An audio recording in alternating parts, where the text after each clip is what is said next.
সম্মানিত বন্ধুগণ, আসসালামু আলাইকুম। দূরে কাছে দেশে অথবা দেশে বাইরে থেকে বন্ধুরা ঠিক এই মুহূর্তে যেখান থেকে বাস্তব জীবনের গল্প শোনার জন্য আমার সাথে জয়েন করেছেন আমি আপন।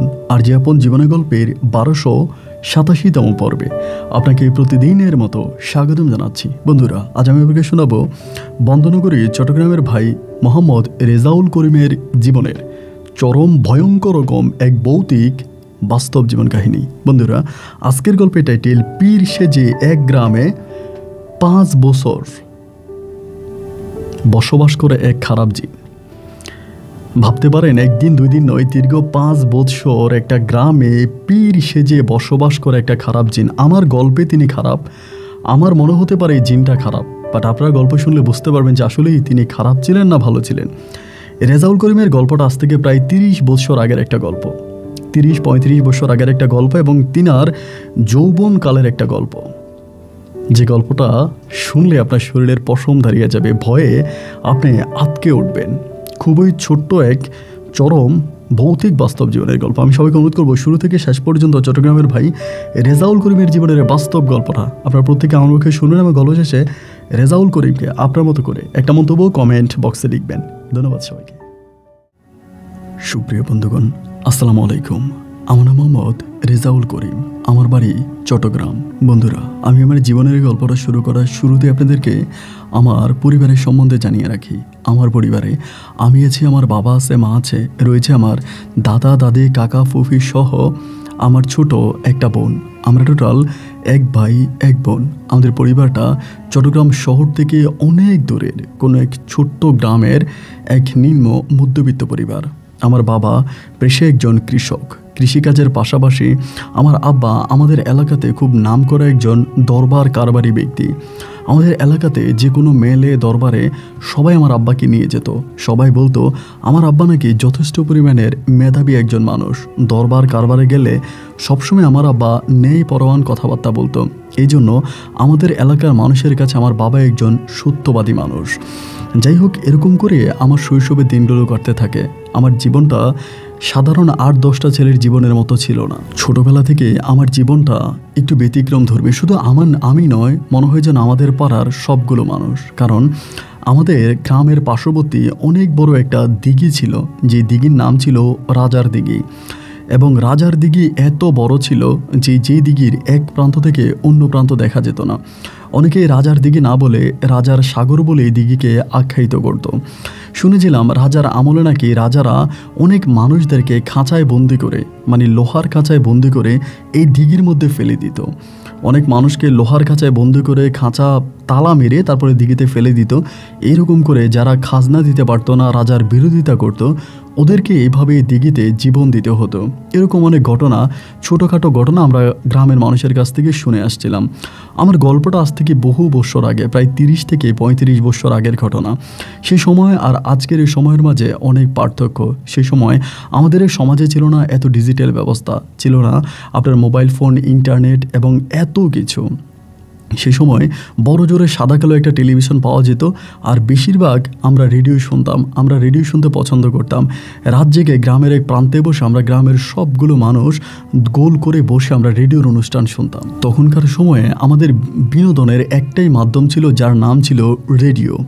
এরকম করে আমি তখন আস্তে আস্তে করে বড় হচ্ছিলাম, এবং এই রাজার দিঘি নিয়ে অনেক ধরনের জল্পনা কল্পনা, অনেক ঘটনা আছে। এটা আস্তে আস্তে বলবো। রাজার দিঘিতে সন্ধ্যার সময় যা আমাদের জন্য নিষেধ ছিল। আমাদের পাড়ার সমস্ত ছেলেদেরকে বলে দেওয়া হলো মাগরিবের আজানের আগেই রাজার দিঘি ত্যাগ করতে হবে। রাজার দিঘির আশেপাশে থাকা যাবে না। রাতের বেলায় ভুলেও রাজার দিঘির পাড়ে যাওয়া যাবে না। এইরকম অনেক ধরনের কথাবার্তা গ্রামের মানুষজন আমাদেরকে বলতো, এবং আমরাও এই কথাগুলো শুনতাম। ভুলেও রাজার দিঘির আশেপাশে আমরা যেতাম না ওই নিষেধকালীন সময়গুলোতে। এরকম করতে করতে আমি মোটামুটি অনেকটাই বড় হই। আমার ছোট বোনকে নিয়ে একটা ঘটনা আছে, আপনাদেরকে জানাই। সেটা হচ্ছে, আমার বয়স প্রায় 6 বছরের কাছাকাছি। আমার বয়স যখন 6 বছর, ওই সময়টাও আমার মায়ের ঘরে আমার ছোট বোন হয়নি। আমি হবার পরে প্রায় 6 বছর পরে আমার ছোট বোন হয়। আমার মায়ের গর্ভে যখন আর কোনো সন্তান হয় না, এই নিয়ে আমার বাবা, আমার দাদা, দাদি সবাই ভীষণ রকমের টেনশনে পড়ে যায়। রাজার দিঘি থেকে দিঘির পানি এনে আমার মাকে পান করানো হয়। অনেকেই বিভিন্ন সমস্যার জন্য রাজার দিঘির পানি পান করত, যার প্রতিফলে আমার মাকেও রাজার দিঘির পানি পান করানো হয় যাতে আমার মায়ের পেটে সন্তান আসে। কিন্তু আমার মায়ের পেটে কোনো সন্তানাদি আসতেছিল না। এরকম করতে করতে আমি আর মা একদিন ঘুমিয়ে আছি, আমার বাবাও আছে। আমি, মা, বাবা আমরা একসাথেই ঘুমাতাম, এক খাটেই ঘুমাতাম। এক রাতে হলো কি, এটা আমের সময় ছিল, গ্রীষ্মের সময় ছিল, আম হইতো। তো আমাদের বাড়ির উঠানে একটা আম গাছ ছিল, মানে বিশাল বড় একটা আম গাছ, এবং যেই গাছেতে একেবারে ভুতুরে আম ধরে থাকতো, মানে প্রচুর পরিমাণের আম ধরতো। একদিন হলো কি, শেষ রাতের দিকে তুফান আসছে, এবং প্রচণ্ড রকমের তুফানে আমাদের ঘরটা ছিল টিনের ঘর, এবং ওই তুফানে হুটুট হুটুট করে অনেকগুলো আম আমাদের টিনের উপরে পড়ে।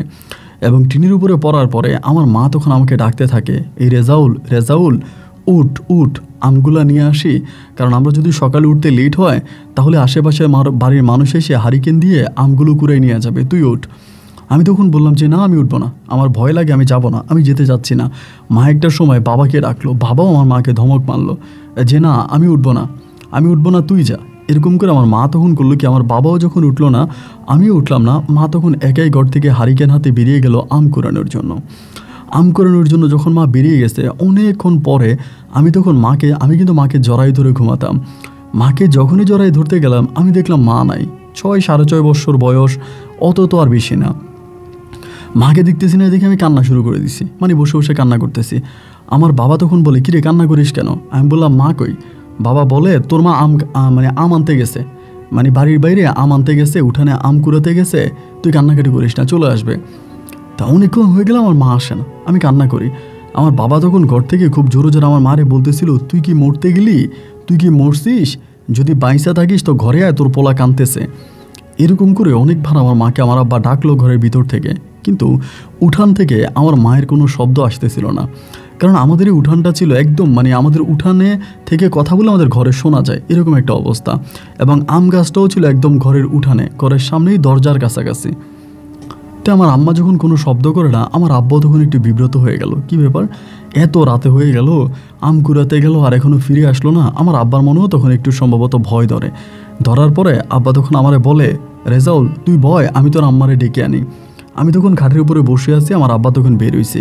বেরোয়ার পরে অনেকক্ষণ হয়ে গেল, আমার আব্বাও তখন আসতেছে না। এইরকম করতে করতে আস্তে আস্তে আস্তে আস্তে করে অনেক মানুষজন, মানে আমি বাইরে কথাবার্তা শুনতেছি যে অনেকে আমাদের উঠানে কথাবার্তা বলে। এক পর্যায়ে আমি তখন ঘর থেকে আস্তে আস্তে করে বের হলাম, এবং বের হওয়ার পর দেখি আম গাছের নিচেই আমার আম্মা তখন বসে আছে, এবং আমার দাদা দাদি সহ আমার কাকা ফুফি, আবার আমাদের আশেপাশের অনেক বাড়ির মানুষরা তখন ওইখানে। তখনও কিন্তু ফজরের আজান দেয় নাই। সবাই আমার আম্মাকে বলতেছে, উঠ উঠ, এখান থেকে উঠে ঘরে যা। কিন্তু আমার আম্মা ওখানেই বসে আছে। এবং সেই সময় আমি প্রথম শুনতে পারি যে আমার মাকে জিনে ধরছে, আমার আম্মাকে জিনে ধরছে, এরকম একটা কথা তখন ছুটে। এবং একটা পর্যায়ে ফজরের আজান দেয়। ফজরের আজান দিলে আমার মা তখন জ্ঞান হারিয়ে ফেলে, ওই জায়গার মধ্যে জ্ঞান হারিয়ে ফেলে। মানে মায়ের যতক্ষণ পর্যন্ত সেন্স ছিল, জ্ঞান ছিল, আমার মাকে ওইখান থেকে কেউ উঠে আনতে পারে নাই। শত চেষ্টা করছে আম্মাকে ওই জায়গা থেকে উঠে ঘরে আনার জন্য, কিন্তু আনতে পারে নাই। যখনই ফজরের আজান দিল, আমার মা সেই মুহূর্তে ওই জায়গার মধ্যে জ্ঞান হারিয়ে ফেলে, অজ্ঞান হয়ে যায়। মা অজ্ঞান হয়ে গেলে পরে মারে তখন ওখান থেকে ধরাধরি করে ঘরে আনা হয়। এবং আজানের শেষ হওয়ার কয়েক মিনিট পরে আমার মায়ের মাঝে ওই জিনটা আবারও চলে আসে। এবং আমার মা আবারও উল্টাপাল্টা কথা বলতে শুরু করে, এবং জিনে ধরলে একটা মানুষ যেরকম করে আমার আম্মা সেরকমই করতে শুরু করলো। একটা পর্যায়ে আজান শেষ হলো, নামাজ শেষ হলো। এবার আমার দাদা মসজিদের ইমাম সাহেবকে নিয়ে আসলো। মসজিদের ইমাম সাহেবকে আনার পরে ইমাম সাহেব তখন দেখার পরে ইমামে বলতেছে যে ওনারে যেটা ধরছে এটা একটা ভালো জিন, তো আমার পক্ষে তো এটা সম্ভব না সরানো, আমি তো আর কবিরাজ না, আপনার অন্য একটা কবিরাজ নিয়ে আসেন। এই বলার পরে তখন আরেক জায়গা থেকে আমার আম্মাকে দেখানোর জন্য একটা কবিরাজ নিয়ে আসলো। তখন ঘড়ির সময় প্রায় সকাল 7টা বেজে গেছে। ওই কবিরাজটা ধরে মানে দেখলো, ওই কবিরাজটা একটু হুজুর টাইপের ছিল, একটু পাঞ্জাবি পরা ছিল হুজুরের মতো করে। উনি তখন আমার দাদাকে বলে, আপনার ছেলের বউকে যে জিনটা ধরছে, এই জিনটা খারাপ জিন না, এইটা যাদেরকে ধরে তাদের ভাগ্যের পরিবর্তন করে দেয়। এই জিনটা অনেক ভালো একটা জিন, আপনারা যদি বলেন জিনটাকে তারাই দিব। আর এই জিনটা আসছে এই মেয়েটার একটা মনের বাসনা পূরণ করার জন্য। এই মেয়ের মনের বাসনা পূরণ করার জন্য আপনারা যদি চান আমি জিনটাকে তাড়াই দিব, আর কখনোই আসতে পারবে না। তবে জিনটা যদি থাকে মেয়েটার কোনো ক্ষতি হবে না, বরং উপকার হবে। এই কথা কবিরাজ যখন বলে এবং বলার পরে আমার আব্বা তখন বলে, যদি ক্ষতি না করে তাহলে থাকুক না। এই কথা আব্বা যখন বলে আমার দাদা তখন অনেকটা চুপ হয়ে যায়। এরপরেও কবিরাজ কিছু পানি পরাটরা দিয়ে কবিরাজ তখন চলে যায়। সেই থেকে দেখা যায় যে আমার মায়ের এক অন্যরকম ঘটনা এরকম, আমার মা সারা রাত বসে কোরআন পড়তো, নামাজ পড়তো, কোরআন তেলাওয়াত করতো, এবং আমার সংসারের প্রতি আমার মায়ের আরও আদর ভালোবাসা টান বেড়ে যায়। আমার আব্বার প্রতি শ্রদ্ধা, সম্মান, ভালোবাসা অনেক বাড়ে। আমার আব্বার সারা রাত আমার আব্বার সেবা যত্ন করতো, এমন একটা অবস্থা ছিল। এরকম করতে করতে হঠাৎ করে জানতে পারি আমার মায়ের কোল জোরে আমার আম্মা আমার ভাই বোন হবে এরকম একটা খবর পাই। তা আমি তো ছোট মানুষ, তখন খুব নাচানাচি করতেছি। আমার ভাই বোন হবে, আমি কোলে নিব, হাঁটবো, খেলা করব, এরকম খুব আনন্দ জাগে। এই করতে করতে আমার মায়ের ঘরে তখন আমার একটা বোন হয়। প্রথম আমার একটা বোন হয়, আমার বয়স তখন প্রায় 7-এর কাছাকাছি। ওই মুহূর্তে আমার একটা বোন হয়, 7 বছর বয়সে আমার একটা বোন হয়। এবং বোন হলে পরে আমি তখন ভীষণ আনন্দিত। আমার বোনরে নিয়ে আমি আমার বোনরে কোলে করে হাঁটি, আমার বোনরে এইখানে নিয়ে যাই, ওইখানে নিয়ে যাই, আমার বোনের সাথে অনেক মজা মাস্তি করি, আমার বোনের সাথে অনেক সময় কাটাই, এবং সবাই তখন খুব আনন্দিত হয়। আর আমার বোনটা দেখতে সাধারণ কোনো মানুষের মতো ছিল না। আমার বোনের চেহারা হয় একেবারে ইংরেজদের মতো, একদম ফর্সা, সুন্দর, সাদা, এবং মনে হয় না যে এরকম কোনো মেয়ে আমাদের 10 গ্রামে আর হয়েছে। আমার বোনের চুলগুলো পর্যন্ত সাদা, এরকম ফর্সা হয়ও। এবং ওরে আমার আম্মা সবসময় লুকিয়ে রাখতো, ঘরের বাইরে যেতে দিত না, ঘরের ভিতর লুকিয়ে রাখতো। এবং ও হওয়ার অনেকটা পরে, প্রায় আপনার বছর 1.5 পরে আমার আম্মার সাথে যে জিনটা ছিল ওই জিনটা হঠাৎ করেই চলে যায়। এবং এটা চলে যাওয়ার পরে আমার আম্মা সবার কাছে বলে, আমার আম্মা সবাইকে বলে যে উনি তো চলে গেছে, উনি আর আসবে না, উনি আমাকে বিদায় নিয়ে উনি চলে গেছে। আমার এই ইচ্ছে পূরণ করার জন্য উনি আমার কাছে আসছে, উনি আমার ইচ্ছে পূরণ করে দিছে, উনি চলে গেছে। তো সবাই আমার মারে বলতো যে তোর মেয়েটারে ঘরের বাইরে করবি না, তোর মেয়েটারে ঘরের মধ্যে লুকিয়ে রাখবি, যাতে তোর মেয়েটাকে কেউ না দেখে, কারণ তোর মেয়েটার মাঝে কিছু অলৌকিক ক্ষমতা আছে। তোর মেয়েকে দেখলেই বোঝা যায় এটা সাধারণ কোনো মেয়ে না, ওরে ঘরের মধ্যে লুকিয়ে রাখবি, নাইলে ওরে জিন পরিটা নিয়ে যাবে। এরকম ভয় অনেকে আমার আম্মাকে দেখাতো। এবং আমার আম্মা যার প্রতিফলে আমার বোনকে সবসময় লুকিয়ে রাখতো, কখনোই আমার বোনকে ঘরে বাইরে যেতে দিত না। অন্য মেয়েরা তো ধরেন আপনার বাইরে খেলাধুলা করতে যাইতো, বাইরে খেলতো, কিন্তু আমার ছোটো বোনকে কখনোই ঘরের বাইরে যেতে দিত না। একদম ঘরের মধ্যে আমার আম্মা বাইদা ওরে বড় করতো। এই করতে করতে আমি তখন মোটামুটি প্রায় অনেকটাই বড় হই। এবং বড় হওয়ার পরে আমার তেমন কোনো প্রতিকূলতা ছিল না, বাধা ছিল না। আমার যখন যেখানে মন চাইতো আমি সেখানেই চলে যেতাম, আমার যখন যেটা করতে মন চাইতো আমি সেটাই করতাম। আমি কারো বাধা মানতাম না, কারো নিষেধ শুনতাম না, এবং কাউকে আমি মানতামও না।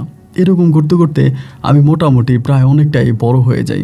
আমার বয়স তখন প্রায় 15-16 বছরের কাছাকাছি। এবং 15-16 বছরেই আমাদের এলাকাতে রাজার দিঘিতে একটা নতুন ঘটনা ঘটতে শুরু হয়। বলতে আমাদের গ্রামেরই আমার এক কাকা আছে, যে কাকার নাম হচ্ছে ফিরোজ কাকা। আমরা সবাই অনেকে ফিরোজ কাকা বলে ডাকি। এবং একদিন সকালবেলা আমি ঘুম থেকে উঠছিলাম, উঠার পর আমাদের উঠানের ওইদিকে বসে আছি, হঠাৎ করে সবাই গেল ওই দিঘিতে, সবাই রাজার দিঘির দিকে দৌড়াইতে আসে। আমিও তখন গেলাম, কি হয়েছে যাই দেখতেছি রাজার দিঘির মাঝখানে ওই ফিরোজ কাকা ডুব দিচ্ছে, উঠতেছে, এরকম একটা অবস্থা। গ্রামের সবাই তখন একটু ভয় পেয়ে গেল, কি ব্যাপার, উনি এরকম করতেছে কেন? এবং ওইখান থেকে উঠে আসতে বলেও উনি উঠে আসে না। একটা সময় তারা সবাই মিলে উঠে আনলো, এবং উঠে আনার পরে উনি প্রায় আপনার 5-6 দিনের মতো টোটালি পাগল ছিল। অনেক কবিরাজের কাছে নিয়ে যাওয়া হয়, অনেক ডাক্তারের কাছে নিয়ে যাওয়া হয়, অনেক কিছু দেখানো হয়, কিন্তু উনি আর ভালো হয় না। 5-6 দিন পরে উনি অটোমেটিক্যালি ভালো হয়ে যায়। 5-6 দিন পরে অটোমেটিক্যালি ভালো হয়। ভালো হবার পরে আমি আমার মায়ের মুখে শুনতে পারি উনি নাকি ওনার বউকে বলে যে ওনারা নাকি রাতের বেলায় স্বপ্নে দেখায় যে রাজার দিঘিতে 7 রাজার ধন আছে, এবং ওই 7 রাজার ধন নাকি ওনাকে স্বপ্নে দেখায় বলে আমরা রাজার দিঘি থেকে উঠে আসছি, আয় তুই আমাদেরকে নিয়ে যা। এরকমভাবে স্বপ্নে দেখালে পরে ওনার ঘুম ভেঙে যায়, এবং ঘুম ভেঙে গেলে পরে উনি 7 রাজার ওই লোভের বশবর্তী হয়ে উনি তখন ওই দিঘির পাড়ে যায়। এবং দিঘির পাড়ে গেলে পরে উনি দেখতে পায় যে দিঘির ঠিক মাঝখান বরাবর 7টা কলসি ভাসতেছে। 7টা কলসি ভাসে এবং এই ভাসমান কলসিগুলোকে দেখে উনি তখন দিঘিতে লাফ দেয়। ওনার শুধু এইটুকুই মনে আছে উনি দিঘিতে লাফ দেয় এবং এরপর ওনার সাথে কি হয় তার কোনো কিছুই নাকি ওনার মনে নাই। এরপরে তো আমরা ওনাকে যাই এবং দেখি যে উনি এরকম করে ডুবাচ্ছে। গ্রামের ভিতর তখন একটা ভয় ঢুকে যায় যে এরকমটা কেন হলো, কেউই বুঝতে পারলো না। ঠিক এই সপ্তাহে ফিরোজ কাকার সাথে হলো এবং এর পরের সপ্তাহে ঠিক আরেক মহিলার সাথে। আমাদের গ্রামের এক মহিলা একইভাবে সকালবেলা চিৎকার পড়ছে যে মহিলা এরকম মানে ডুব দিতেছে, ওইখানে ডুব সাঁতার দিচ্ছে দিঘিতে। সবাই তখন গেল, গিয়ে পরে মহিলাকে ওখান থেকে উঠাই নিয়ে আসলো এবং উঠে আনার পরে মহিলাকে জিজ্ঞেস করা হলো যে আপনি ওখানে এরকম ডুব সাঁতার দিচ্ছিলেন কেন। মহিলাও সেই একই কথা বলল। ফিরোজ কাকা যেরকমভাবে বলল যে এরকম স্বপ্ন দেখাইছে, মহিলাও মানে ডুব সাঁতার দিচ্ছে, মহিলাকে ওখান থেকে উঠে আনার পরেই 3-4 দিন পরে মহিলা ভালো হয়। মানে ফিরোজ কাকা যেরকম ভালো হয় মহিলা এরকম ভালো হয় এবং ভালো হবার পরে মহিলাও ঠিক একই কথা বলে। তারা স্বপ্নে দেখায় এবং স্বপ্নে দেখানোর পরে সে যায়, গেলে পরে সে দিঘিতে মানে ঝাঁপ দেয়। এরপরে তার আর কিছু মনে নেই, এরপরে তার আর কোনো স্মৃতি মনে নেই। এরকম করে প্রায় প্রতি সপ্তাহে 15 দিন বা মাসে একটা মানুষকে তখন এরকম করে ডাকতে থাকে। আমাদের গ্রামের আশেপাশের গ্রামের মানে প্রায় এই দিঘির চারপাশে আপনার 6টা গ্রাম ছিল, টোটাল 6টা গ্রাম ছিল চারপাশে। এই 6টা গ্রামের মানুষদেরকে সবাই মানে প্রায় সব গ্রামের মানুষদেরকে তখন ডাকতো, এইভাবে ডাকার পরে মানুষ যাইতো এবং 5-6 দিনের জন্য মানুষ পাগল হয়ে যেত এবং এই করতে করতে সবাই তখন টেনশনে পড়ে গেল যে কি করা যায়, এটা থেকে কিভাবে রক্ষা পাওয়া যায়। তখন আমরা বিভিন্ন ধরনের হুজুর নিয়ে আসতাম, কবিরাজ নিয়ে আসতাম। কবিরাজ হুজুর আনলে অনেক হুজুরা দিঘির পাড়েই যেত না, মানে দিঘির পাড়ে যাওয়ার আগেই তারা কি জানি দেখতো, ভয় পাইতো, বলতো আমি দিঘির পাড়ে যাব না, আমার দ্বারা এটা সরানোর সম্ভাবনা চলে যায়। আবার অনেক কবিরাজরা দিঘির পাড়ে পর্যন্ত যায়, দিঘির পানিতে হাত দেয় এবং পানির মধ্যে এটা সেটা করে অনেক কিছু করে, কিন্তু কোনোভাবে আর কোনো কবিরাজে কোনো কিছু করতে পারতেছিল না। মানে কারো পক্ষে আর কোনো কিছু করা সম্ভব নয়। সবাই তখন একটা টেনশনে পড়ে যায় যে কি করা যায় এবং কিভাবে এটা থেকে রক্ষা পাওয়া যায় এবং কিভাবে কি করা যায়, কারো মাথায় তখন আসতেছিল না। তো গ্রামের মধ্যে তখন এরকম একটা অবস্থা হয়ে গেছে যে মানে এরকম হইতো যে কেউ একজনকে স্বপ্নে দেখাইছে। মানে যেমন আমি আমার বাবার কথাই বলি, সেম আমার আব্বার সাথেও ঘটে। মানে আব্বাকে স্বপ্নে দেখাইছে এবং আব্বা তখন উঠে রওনা দিছে। আমি আমার মা আব্বারা শক্ত করে ধরে চিৎকার চেঁচামেচি শুরু করছি, কান্নাকাটি শুরু করছে। আমার আব্বা ওই জায়গার মধ্যে জ্ঞান হারিয়ে ফেলছে, মানে ওখানে আমার আব্বা অজ্ঞান হয়ে গেছে। এরকম করে প্রায় অনেক পরিবারে মানে তখন মানুষ রাতের বেলায় ঘুমাইতো না, মানে হয়তো একজনে ঘুমাইতো, আরেকজন জেগে বসে থাকতো, কারণ ওনার যদি স্বপ্নে দেখায় উনি যদি দৌড় দেয় তাহলে পাশের জন ওনাকে ধরে রক্ষা করবে। এরকম একটা অবস্থা হয়ে যায়। মানে সবার ভিতরে তখন ভয় আতঙ্ক কাজ করে, কোন বাড়ির মধ্যে কোন মানুষের ডাক পড়ে, কে দিঘিতে চলে যায়, এরকম স্বপ্ন দেখে লোভের বশবর্তী হয়ে এবং এভাবে গেলে তো হয়তো মেরেও ফেলতে পারে, এভাবে মারাও যেতে পারে। সবাই তখন এই নিয়ে টেনশন করতেছে এবং এরকম করতে করতে হুজুর কবিরাজ যত লোকই আনা হচ্ছে, কেউই আসলে এটা থেকে গ্রামবাসীকে মুক্ত করতে পারতেছে না, এবং সবাই তখন মানে একে অপরকে বলতেছে কি করা যায়, কি করব, কিভাবে এটা থেকে বাঁচা যায়। এবং এরকম করতে করতে একদিন বৃহস্পতিবারে রাতের বেলায় মানে এরকমভাবে প্রায় কিন্তু আপনার এখানে 3-4 মাসের মতো কেটে যায়, 3-4 মাস কেটে যায়। এবং 3-4 মাস কেটে যাওয়ার পরে তখন কিন্তু অনেকেই স্বপ্নে দেখাইতো, বাট কেউ আর যাইতো না। মানে এরকম হইতো যে অনেকে ঘরের মধ্যে তালা মেরে রাখতো, তালা মেরে চাবি পাশের করে দিয়ে রাখতো, মানে এই ঘরে তালা মেরে চাবি ওই ঘরে দিত, ওই ঘরে তালা মেরে চাবি ওই ঘরে দিয়ে রাখতো, যাতে রাতের বেলায় কেউ কারো ঘর থেকে বেরোইতে না পারে। এবং পায়খানা প্রস্রাব করার জন্য লোটা নিয়ে রাখতো ঘরের মধ্যে। এইরকম একটা অবস্থা পর্যন্ত হয়ে যায়। যাই হোক, আমি বৃহস্পতিবার রাতের কথা বলি। বৃহস্পতিবার রাতে আমাদের পুরো গ্রামে প্রচণ্ড রকমের বৃষ্টি হয়, মানে এত পরিমাণের মুষলধারে বৃষ্টি তুফান যেন পুরো গ্রামকে ভেঙে ফেলবে, এরকম একটা অবস্থা। এবং এরপরে শুক্রবারের সকালবেলা তখন চিৎকার পড়ে দিঘির পাড় থেকে। শুক্রবারের সকালবেলা দিঘির পাড়ে চিৎকার পড়ে যে রাজার দিঘির পাড়ে সবাই চিৎকার দিচ্ছে, মানে কি জানি ঘটতেছে, সবাই যাচ্ছে। পরে আমিও বাড়ি থেকে দৌড়ে গেলাম। যাওয়ার পরে যেটা দেখলাম, রাজার দিঘির মাঝখান বরাবর পাঞ্জাবি পায়জামা পরা এবং মাথার মধ্যে মানে সাদা কাপড় পেঁচানো একটা লোক ডুব দিচ্ছে। তো অনেকেই বলতেছে উনি সম্ভবত পাশের গ্রামের, মানে কোন গ্রামের কেউ চেহারা চিনতেছে না। এক পর্যায়ে ওই দিঘি থেকে লোকটাকে তখন আনা হলো। অবাক করা বিষয়, অলৌকিক বিষয় হচ্ছে এই লোকটাকে যখন দিঘির পাড়ে আনা হলো, ইনি যখন দিঘির পাড়ে অজ্ঞান অবস্থার মতো পড়ে আছে। তো সবাই দেখতেছে যে এই লোকটারই কেউ চিনে না, এইটা আমাদের আশেপাশে 10 গ্রামের কোনো লোক না, এইরকম চেহারা, মানে এইরকম মানে দাঁড়িয়ে আছে এবং মানে সম্পূর্ণ হুজুর টাইপের একটা লোক। সবাই তখন বলতেছে, আরে এরকম লোক তো আমাদের 8-10 গ্রামে আর নাই, এবং এরকম লোকটা এটা কোত্থেকে আসছে। এবং সবাই তখন ওনার চোখে মুখে পানি দিচ্ছে, উনি তো পানি থেকে উঠে আসছে তাও চোখে মুখে পানি দিচ্ছে। এবং প্রায় 5-10 মিনিট পরে ওনার জ্ঞান ফিরে আসে। ওনার জ্ঞান ফিরে আসার পর উনি বলে, আমাকে একটা নামাজি দেন। তো তখন কিন্তু ধরেন আপনার 7টা-8টার মতো বেজে গেছে, মানে 8টা সাড়ে 8টার কাছাকাছি। এটা তো নামাজের সময় না।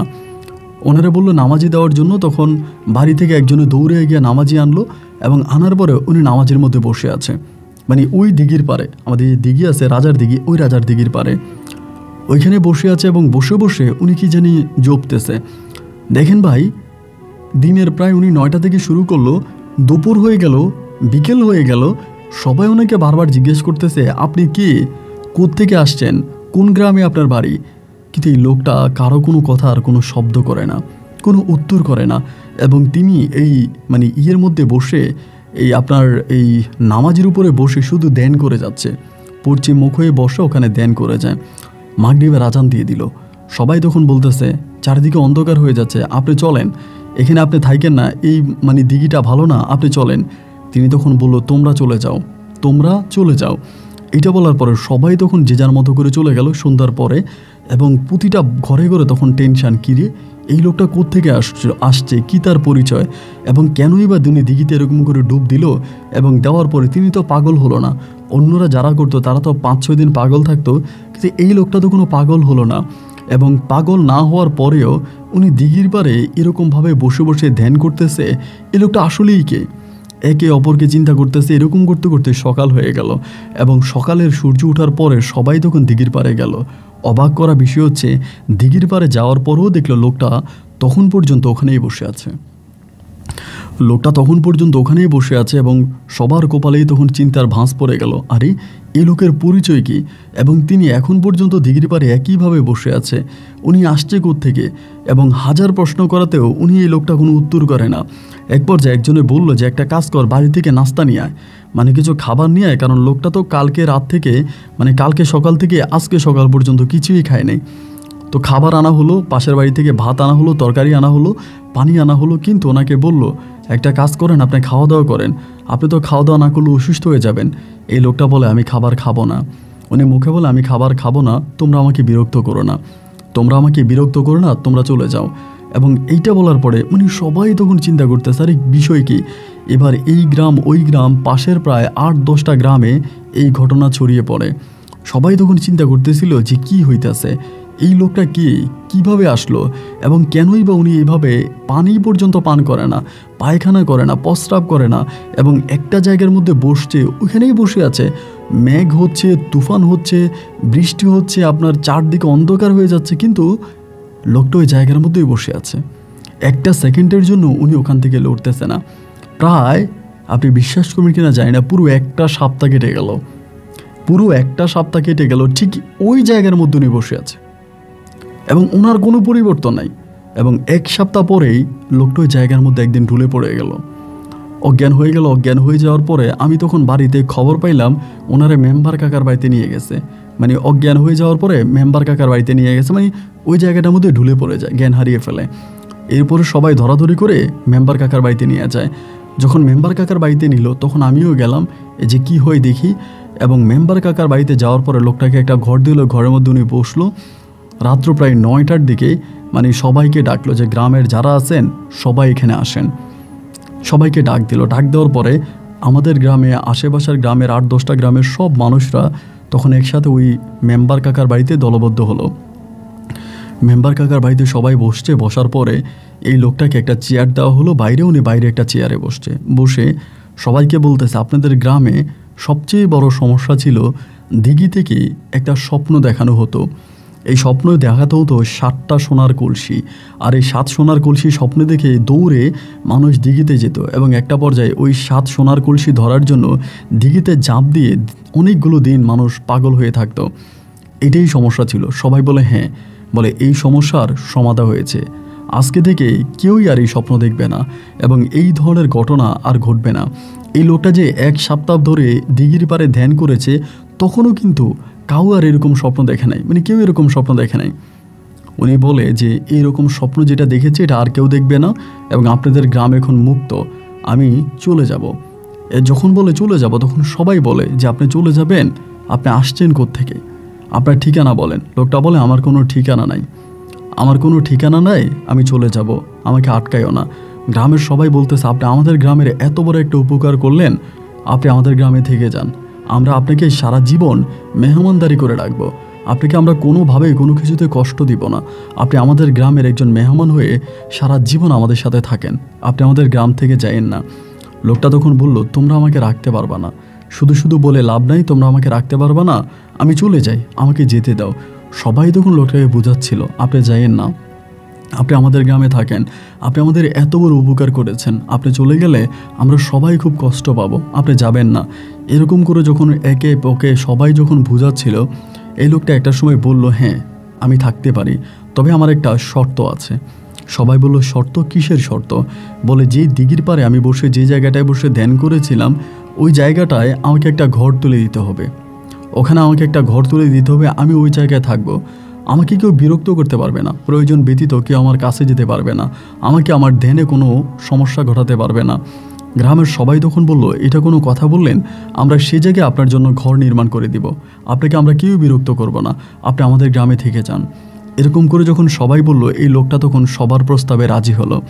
রাজি হবার পরে ওইখানে তারা একটা ঘর বানাই দেওয়া হলো, গ্রামের সবাই মিলেও খুব দ্রুত ওখানে একটা ঘর বানাই দেওয়া হলো এবং ঘর বানাই দিলে পরে উনি তখন ওই ঘরের মধ্যেই থাকতে শুরু করে। তো সবাই তখন মানে এই গ্রামের ওই গ্রামের বিভিন্ন গ্রামের মানুষ তখন তারা খাবার দিয়ে আসতো এবং এক এক দিন দেখা যেত তার জন্য মানে প্রচুর মানুষ খাবার নিয়ে যাইত। এবং তিনি একটা জিনিসই শুধুমাত্র দেখতাম, তিনি নামাজ পড়তো না, তিনি নামাজ পড়তো একা একা, মানে ওই ঘরের মধ্যে উনি নামাজ পড়তো। তিনি কখনো আমাদের এলাকাতে মসজিদ ছিল কিন্তু কখনোই মসজিদে যাইতেন না এবং জুমার নামাজ পর্যন্ত উনি মসজিদে পড়তেন না। এবং এর পরেও এই লোকটাকে সবাই পীর বলে আখ্যায়িত করে। আমাদের গ্রামের সবাই তখন তাকে পীর বাবা বলে ডাকতেছে এবং পীর বাবা বলে তিনি আমাদের গ্রামে প্রতিটা মানুষের কাছে তখন পরিচিতি পায়। প্রতিটা মানুষ বলে উনি পীর বাবা, উনি দরবেশ বাবা, ওনাকে সবাই দরবেশ আর পীর বলেই ডাকতেছে। একইভাবে তিনি আমাদের গ্রামে সবার সাথে খুব ভালোভাবে হেসে খেলে আনন্দ ফুর্তি করেই থেকে যাচ্ছে। তো সবাই ওনাকে খাবার দেয়। ধরেন অনেকের অনেক ধরনের সমস্যা থাকে, কারো ধরেন এই সমস্যা ওই সমস্যা, বিভিন্ন ধরনের সমস্যায় মানুষ জর্জরিত এবং এরকম সমস্যাগুলো হতে হতে হতে হতে মানে অনেকেই ধরেন অনেক ধরনের সমস্যা ওনার কাছে যায় এবং গেলে পরে উনি খুব দ্রুত সময়ের মধ্যে এই সমস্যার সমাধান করে দেয়। কোনো মেয়ের বিয়ে হয় না, ওনার কাছে গেলে পরে পানি পড়া দিলে পরে মেয়ের বিয়ে হয়ে যায়। গরু দুধ দেয় না, ওনার কাছ থেকে পানি পড়া এনে গরুর গায়ে ছিটাই দিলে পরে দুধ দেয়। এবং এইরকম পারিবারিক যে অনেক ব্যক্তিগত সমস্যা আছে ওই সমস্যাগুলো উনি তখন সমাধান করতো। এরকম করে করে তিনি আমাদের গ্রামে প্রায় 9 মাসের মতো আছে এবং 9 মাস ওনার মানে প্রচুর পরিমাণের মানুষ ওনার কাছে আসতো, মানে প্রচুর পরিমাণের মানুষ ওনার কাছে আসতো। এবং এরকমও হতো যে ওনার এখানে মানুষ জায়গা দেওয়া যেত না। একটা সময় উনি বলল যে এত মানুষ যাতে আমার কাছে না আসে, আমি বিরক্ত বোধ করি, আমি ডিস্টার্ব বোধ করি। এবং একটা সময় আমাদের গ্রামের মানুষ দায়িত্ব নিয়ে অন্য গ্রামের মানুষদেরকে আর আমাদের গ্রামে ঢুকতে দিত না, মানে ওনার কাছে আসতে দিত না। ওনার দেনে সমস্যা হয়, ওনার থাকতে সমস্যা হয়, এই জন্য ওনার কাছে আমরা কাউকে আর ভিড়তে দিতাম না, সবাইকে আমরা মোটামুটি দূরে সরাই দিয়ে রাখতাম যাতে ওনার কাছে আসতে না পারে। এভাবে সময়গুলো কাটতে কাটতে একটা পর্যায়ে উনি আমাদের মসজিদের ইমামকে একদিন ডাকলেন। আমাদের মসজিদের ইমাম সাহেবকে একদিন ডাকলেন। ডাকার পরে ইমাম সাহেব ওনার সাথে কথা বললেন। কথা বলার পরে ইমাম সাহেব তখন আমাদের গ্রামে সবাইকে জানালেন যে উনি তো এই গ্রামে দীর্ঘদিন ধরে আছেন এবং তিনি এই গ্রামে স্থায়ীভাবে থাকতে চায়, তিনি এই গ্রামে স্থায়ীভাবে থাকতে চায়। এখন আমাদের গ্রামে তিনি একটা বিয়ে করতে চায়। ওই লোকটার বয়স তখন প্রায় আপনার 50-এর কাছাকাছি, 50 বা 60 বা 70 হবে, এরকম বয়স্ক, মানে অনেক বয়স হয়ে গেছে, দাড়ি টাড়ি পেকে গেছে, এরকম একটা অবস্থা। তখন আমাদের ইমাম সাহেবকে বলে তিনি এই গ্রামে বিয়ে করতে চায় এবং বিয়ে ছাড়া তিনি এভাবে থাকতে চায় না। এবং এটা তার মানে তার সমস্যা হচ্ছে, তাকে এমন একটা মেয়ে বিয়ে করাতে হবে যে মেয়েটা ফরজগার, 5 ওয়াক্ত নামাজ পড়ে এবং গ্রামের মোটামুটি ভালো একটা মেয়ে, পর্দাশীল একটা মেয়ে।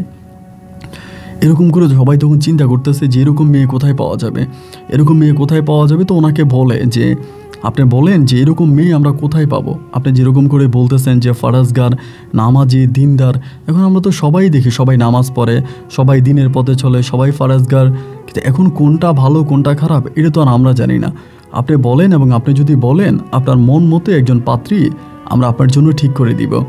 উনি তখন আমাদের উত্তর পাড়ার একটা মেয়ে, নাম হচ্ছে আয়েশা। এই মেয়েটা খুবই নামাজি এবং দেখতে শুনতেও খুব সুন্দর, লম্বা ফর্সা, শারীরিক গঠন অনেক ভালো, নাম হচ্ছে আয়েশা খাতুন। উনি ওই আয়েশা খাতুনটি বিয়ে করবে। উনি ডিরেক্টলি বলে যে অমুক বাড়ির অমুক গ্রামের অমুকের মেয়ে আয়েশা খাতুন, আমি তারে বিয়ে করতে চাই, আমি তারে বিয়ে করতে চাই। এটা বলাতে সবাই তখন বলল আলহামদুলিল্লাহ। আয়েশার বাবাকে যখন বলা হলো একইভাবে আয়েশার বাবাও তখন রাজি হয়ে গেল যে ঠিক আছে, পীর সাহেব যদি আমার মেয়েরে বিয়ে করতে চায় তাহলে তো এটা আমার জন্য একটা সৌভাগ্য, আমার জন্য আল্লাহর তরফ থেকে একটা নিয়ামত আসছে। সো আমি এটাতে রাজি হয়ে গেলাম। ওই ভদ্রলোক তখন রাজি হয়ে গেল, কিন্তু আয়েশা ভয় পাচ্ছে, কারণ লোকটা তো একটু অলৌকিক টাইপের এবং কোত্থেকে আসছে তার কোনো ঠিকানাও কেউ জানে না। এবং শুধু তাই নয়, তিনি যে ওই আপনার দিঘির পাড়ে থাকে, এইটাকেও সবাই একটু ভয়ঙ্করভাবেই দেখতেছে। দিঘির পাড়ে থাকে এবং বিভিন্নভাবেই ওনারে সবাই ভয় পায়, এক কথা ওনাকে সবাই ভয় পায়। তো এরপরও আয়েশাকে সবাই বুঝাইলো যে এই লোকটা একটু পীর সাহেব, একজন কামেল মানুষ, ওনাকে বিয়ে করলে তোরা আখেরাত সুন্দর হবে, জীবনটাও সুন্দর হবে, তুই লোকটায় বিয়ে কর। একটা সময় আয়েশা খাতুন তখন বিয়ে করার জন্য রাজি হলো। শুধু মসজিদের ইমাম ডেকে তখন এই লোকটার সাথে আপনার আয়েশা খাতুনের বিয়ে হলো। লোকটার সাথে আয়েশা খাতুনের বিয়ে হলো এবং এই লোকটার নাম হচ্ছে, সবাই তাকে রশিদ মোল্লা বলতো। তিনি বলছে তিনার নাম হচ্ছে রশিদ, তিনার নাম হচ্ছে রশিদ এবং সবাই তাকে রশিদ মোল্লা বলে ডাকতো। তো ওই পীর রশিদ পীর বা রশিদ মোল্লা এরকম করে ডাকতো। তো রশিদ মোল্লা নামেই তিনি তখন এই গ্রামে পরিচিতি পায় এবং তিনি এই প্রথম আয়েশা খাতুনকে বিয়ে করে। তো বিয়ে করে যেদিন আয়েশা খাতুনের বাসর হয়, ওই ঘরের মধ্যেই যেই ঘরে উনি থাকতো ওই ঘরের মধ্যে বাসর ঘর নির্মাণ করে, শরিয়াত মোতাবিক, হুজুর মোতাবিক বা পীর সাহেবদের যেরকম হয় ওরকম করে। সবাই তখন ভয় পাচ্ছিল, সবার কপালেই তখন চিন্তার ভাঁজ পড়ে গেল যে এই লোকটা যে এরকমভাবে মেয়েটারে বিয়ে করলো এবং মেয়েটার কোনো ক্ষতি হয়ে যায় কিনা, বা উনি তো একজন পীর সাহেব, এরকম করে সবাই তখন ভয় পায়।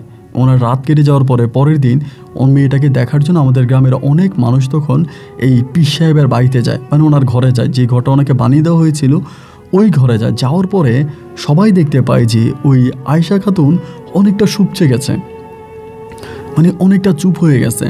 সবাই জিজ্ঞেস করে, কিরে কি কেমন কাটলো তোর বাসর ঘর, তোর স্বামী কেমন, পীর সাহেব কেমন? ওই কোনো কিছু বলে না, কিছুই বলে না। কেমন করে জানি একটা মানুষ হয় না যে হঠাৎ করে গম্ভীর হয়ে যায়, এরকম গম্ভীর হয়ে গেছে। ও কিন্তু এরকম ছিল না। ওর মা যখন বলে যে আয়েশা খাতুন এই লোকটার সাথে কেমন কাটলো বা এই লোকটা কেমন, ও শুধু বলে ভালো, শুধু এটাই বলে ভালো। এবং এরপরে যেটা দেখা গেল, এই আয়েশা খাতুন এই ঘর থেকে আর বের হইতো না। পীর সাহেবের যে ঘর ছিল ঘরের মধ্যেই বসে থাকতো এবং কোনো প্রয়োজন ব্যতীত ওরে কেউ ডাক দিলেও ও ঘর থেকে বেরোইতো না। ওর বাপ মা ছাড়া কারো সামনে যেত না, কারোর সাথে কথা বলতো না, এরকম করতো। এবং ওই পীর সাহেবও ঘরের মধ্যেই থাকতো, উনিও ঘরে থাকতো, ওনার বউকে নিয়ে থাকতো। আর ওনাদের খাবার দাবারের সব ব্যবস্থা করতো পুরো গ্রামের মানুষ। আশেপাশের গ্রামের 8-10 গ্রামের মানুষ ওনাদের খাবারের আয়োজন করতো, যাতে ওনারা খাবার দাবারে কোনো কষ্ট না পায়, উনি এবং ওনার বউ। এরকম করে প্রায় 5 মাসের মতো কেটে গেল। এই 5 মাস উনি আয়েশা খাতুনের সাথে ছিল। তো 5 মাস সংসার জীবনে অনেকেই তখন ওনাকে আয়েশা খাতুনকে জিজ্ঞেস করলো যে উনি কেমন এবং তোর কোনো সমস্যা হয় কিনা। এ বলে ওর কোনো সমস্যা নাই। এরকম করতে করতে এই প্রায় 4-5 মাসের মধ্যে কোনো সন্তানাদিও কিন্তু ওর ঘরে হয়নি, কোনো বাচ্চা কাচ্চাও আসে নাই।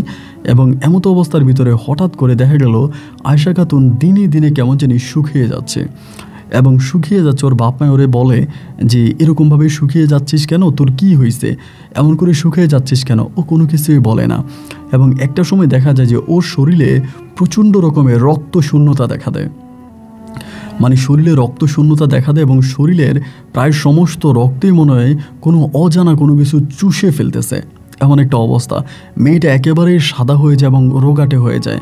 মেয়ের বাবা মা তখন বলল যে রশিদ মোল্লারে বলল যে আমার মেয়েটারে ডাক্তারের কাছে নিয়ে যায়, কবিরাজ দেখাই, মেয়েটার তো দিনে দিনে অনেক অসুস্থ হয়ে যাচ্ছে। তিনি বলে যে না, আমি আমার বউকে কোনো পরপুরুষের সামনে যেতে দিব না, আমার বউ কোনো পরপুরুষের সামনে যেতে পারবে না, কোনো ডাক্তারের কাছে, কোনো কবিরাজের কাছে আমার বউ যেতে পারবে না। ডাক্তার কবিরাজ কী করবে, আমিই তো সবচেয়ে বড় পীর, আমি আমার বউর সেবা যত্ন করব। এভাবে উনি তখন এরকমভাবে ওরা রাখে এবং রাখতে রাখতে প্রায় 1 বৎসর খানিক হয়ে যায়। বৎসর খানিকের মাথায় এই আয়েশার অবস্থা এরকম হয় যে যে কোনো মানুষ এই মেয়েটার দিকে তাকালে চোখের পানি ফেলে দিবে, এমনভাবে শুকিয়ে যায়, কঙ্কালের মতো হয়ে যায়। এবং প্রায় 9 মাসের মাথায়, 9 মাসের থেকে একটু বেশি হবে, এই মাথায় এই মেয়েটা একদিন সকালবেলা মারা যায়, ওনার ঘরের মধ্যে মারা যায়। এবং মেয়েটা যখন মারা যায়, মারা যাওয়ার কিছুক্ষণ আগে উনি তখন এই ঘর থেকে বের হয়। আপনার রশিদ মোল্লা বের হয়ে লোক দিয়ে মেয়ের বাপ মাকে ডাকে এবং বাপ মাকে ডাকা হয়। বাপ্পাকে ডাকার পরে তারা তখন দেখতেছে মেয়েটা বিছনা থেকে উঠতে পারে না, মানে বিছনা থেকে উঠতে পারে না এবং একেবারেই শুকিয়ে গেছে, খাওয়া দাওয়া ছেড়ে দিয়েছে। ওই বিছনার মধ্যেই ও সকালবেলায় মারা যায়। ও মারা যাবার পরে এতে রশিদ মোল্লা কিছুটা মর্মাহত হয়, ওই পীর সাহেব কিছুটা মর্মাহত হয়, উনি অনেকটাও মন খারাপ করে। যাই হোক, মানে দুপুরের মধ্যেই ওর দাফন কাফনের ব্যবস্থা হয়ে যায়। উনি বলে আমার ওয়াইফকে যত দ্রুত দাফন করা যায় ঠিক ততটাই ভালো। এরকম করে ওকে তখন ওখানে দাফন করে দেওয়া হয়, ওকে দাফন করা হয়। এবং দাফন করার পরে সবাই তখন চিন্তা করতেছিল যে কি করা যায়, হয়তো পীর সাহেবের মন অনেক খারাপ হয়ে গেছে। স্ত্রী মারা যাওয়াতে পীর সাহেবের কয়েকটা দিন মন খারাপ ছিল, এটা সত্য, কিন্তু কিছুদিন পরে উনি আবার ঠিক হয়ে গেল এবং ঠিক হয়ে যাওয়ার পরে উনি তখন সিদ্ধান্ত নিল উনি আরেকটা বিয়ে করবে। তো সবাই তখন বলতেছে যে বউ যেহেতু একটা মারা গেছে, উনি আরেকটা বিয়ে করতেই পারে। তো ওনার সবাই বলে যে আপনি যেখানে বলবেন সেখানেই বিয়ে করাবো, আপনি কোথায় বিয়ে করবেন আপনি বলেন। তো উনি তখন বলে যে আমি বিয়ে করব। তখন উনি আরেকটা মেয়ের নাম বলে, আমাদের গ্রামেই মেয়েটার নাম হচ্ছে পারুল নামের একটা মেয়ে আছে, উনি ওইটারে বিয়ে করবে। উনি ওই মেয়ের মানে বাপ মায়ের সাথে কথা বলে ওনার কাছে আনা হয়, ওনার বৈঠকখানায় আনা হয়। মেয়ের বাপ মাকে বলে আমার তো আগের বউটা মারা গেছে, সো আমি তো একজন পীর মানুষ, আমার তো বউ লাগবে, আমি আপনার মেয়েকে বিয়ে করতে চাই, যদি আপনি আপনার মেয়েকে বিয়ে দেন। ওই লোকটা প্রথমে একটু মন মারে যে যেহেতু ওনার আগের বউটা মারা গেছে, একটু অলৌকিকভাবেই মারা গেছে, স্বাভাবিকভাবে মারা যায় না, অস্বাভাবিকভাবেই মারা গেছে। তার পারুল নামের যে মেয়েটা ছিল, মেয়েটা প্রচুর চঞ্চল ছিল, মানে প্রচুর দুষ্টামি করতে, এতটা ফারজগার ছিল না, নামাজি ছিল না। আগে যেরকম আয়েশা যেরকম নামাজি ছিল, ফারজগার ছিল, দিনদার ছিল, এই মেয়েটা মানে পারুল মেয়েটা কিন্তু এতটা ফারজগার না, নামাজিও না, এবং প্রচণ্ড রকমের মানে যেটা বলে যে দুষ্টুমি করা, শয়তানি করা, মানে অন্যরকম একটা মেয়ে, মানে ভালো কোনো মেয়ে না। তো সবাই তখন একে অন্যকে বলতেছে যে এই পারুল মেয়েটাকে কেন পীর সাহেবে বিয়ে করতে চায়, পারুলকে কেন বিয়ে করবে, গ্রামে তো আরও মেয়ে আছে, আরও মেয়েরে বিয়ে না করে উনি পারুলকে কেন বিয়ে করবে। আবার মহিলারা নিজেই আলোচনা করে উত্তর বের করে ফেলে, হয়তো উনি পারুলকে ভালো করতে চায়। এই যে পারুল খারাপ, নামাজ পড়ে না, রোজা রাখে না, দিনের পথে চলে না, কালিমা পড়ে না, এই জন্য সম্ভবত তিনি পারুলকে ভালোবেসে, মানে পারুলকে বিয়ে করে উনি পারুলকে ভালো করতে চায়, যার কারণে মনে হয় তিনি পারুলকে বিয়ে করতে চায়, এটা তখন সবাই মনে করে। এবং এইটা সবাই মনে করার পরে তখন কি হলো, এই পারুলের সাথে এই রশিদ মোল্লার পীর রশিদের আবারও বিয়ে হলো একইভাবে।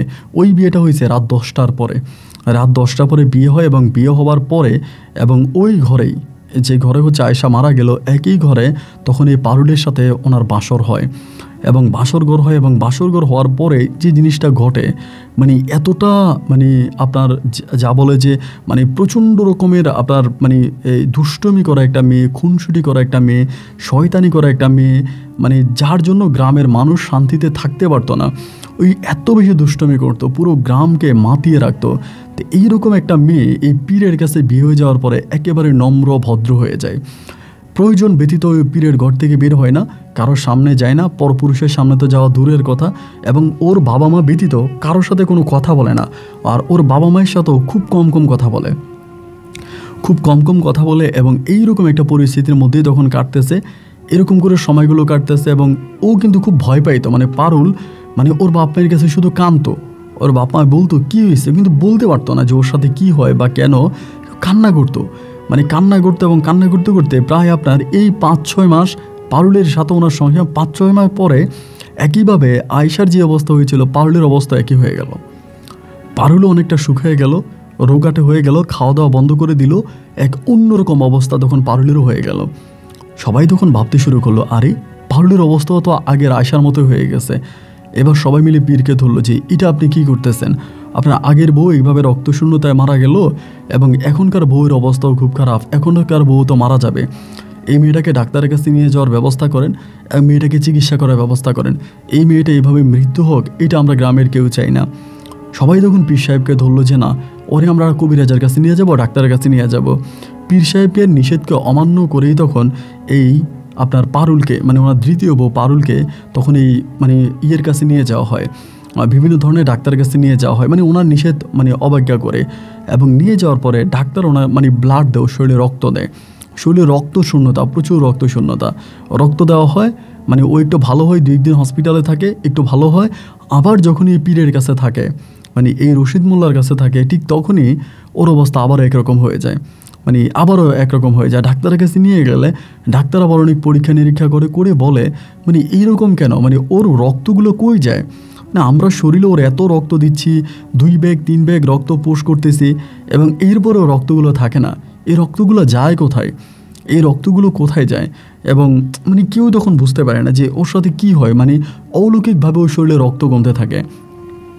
আবার তখন ডাক্তার দেখা, আবার কবিরাজ দেখায়, এটা ওইটা করে আবার ওই লোকের ঘরে দেয়। ঠিক 7 মাসের মাথায় একইভাবে রক্ত শূন্যতা একদিন রাতের বেলায় এই কোহিনূর মানে আপনার এই মানে পারুল মারা যায়, রক্ত শূন্যতায় পারুল মারা যায়।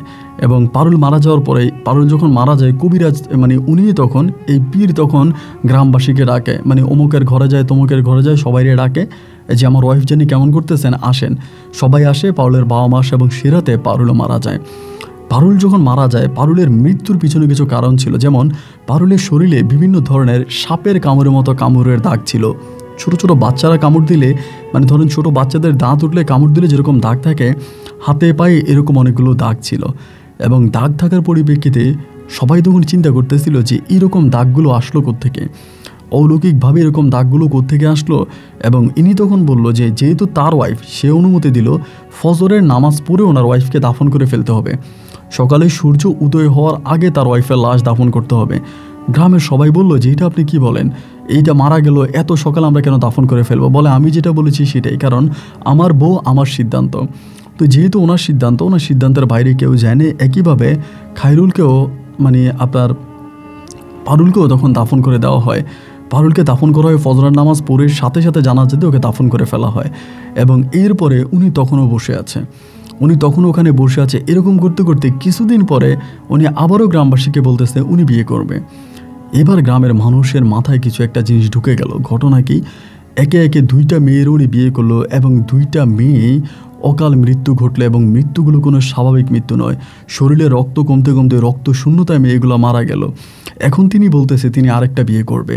আসলে এই লোক কে, এই লোক কোত্থেকে আসছে, তার পরিচয় কী, এবং তিনি কেন এরকমভাবে বিয়ে করতে যাচ্ছে, এবং তিনাকে কেন সবাই কবিরাজ বলে বা পীর বলে, এই প্রশ্নটা তখন প্রত্যেক মানুষের মাথায় তখন দিয়ে বসলো যে আসলেই কি এবং এরকম কেন হয়। এবং এরই মাঝে ওনার দ্বিতীয় বউটা মারা যাওয়ার পরে কিছু অলৌকিক বিষয় মানুষ খেয়াল করলো ওনার মাঝে। যেমন উনি কথা বলার সময় সাপের মতো জিহ্বা নাড়াতো, প্রচুর পরিমাণে সাপের মতো জিহ্বা নাড়াইতো একটু পরে পরে, এবং অট্ট হাসি দিত, মানে এবং ওনার হাসিটা খুব ভয়ঙ্কর ছিল। এবং সবাই তখন অনেকেই বলে যে হয়তো ওনার 2টা বউ মারা গেছে, এবং 2টা বউ মারা যাওয়ার কারণে সম্ভবত তিনি মানসিকভাবে ভারসাম্য হারিয়ে ফেলেছে, বা তিনি সম্ভবত একটু হয়ে গেছে। আবার অনেকেই বলতো যে না, এটা তো হতে পারে না, মানে ওনার চলন বলন কেমন যেন একটু অস্বাভাবিকের মতো ছিল। উনি এমনভাবে হাসি দিত, এবং উনি জিহ্বা বের করতো, মানে একদম সাপের মতো জিহ্বা নাড়ায়, তার ওনার জিহ্বা প্রচুর বড়।